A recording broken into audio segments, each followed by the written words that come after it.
పొద్దుగాలు తెచ్చి ఈయన పని అయిగా చెప్తా మరి అసెంబ్లీ కథ నిన్న మన పశు పట్టావా బీసీ బిల్లు గురించి మళ్ళీ తనలాడుతున్నారట కాంగ్రెస్ వాళ్ళు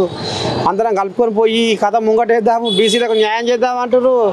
మరి బిల్లు ముంగట పడుతుందా ఉత్తదేనా అందరం కలిసి చేయాలి ముందర వేయాలి మన బీసీలకు రిజర్వేషన్ తక్కువనే ఉంది కదా అందరూ అనే మొగోళ్ళే కానీ మరి మనకు వంతు వచ్చినప్పుడు మనం ఇట్లా దాంట్లో పాల్గొనాలి దాని పర్పస్లో చేసినప్పుడు మనం పోవాలి మన వంతు మనం చేయాలి కదా ఇప్పుడు వాళ్ళు చేసేది ఇట్లా మన గురించే కదా ఇక ఇదంతా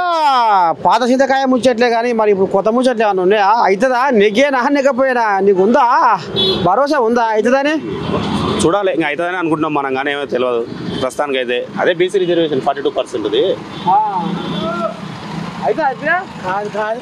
రిజర్వేషన్ కథ ఎంత ముంగడ పడుతుందా పడుతుంది రిజర్వేషన్ పడకపోతే నడుస్తుందా అది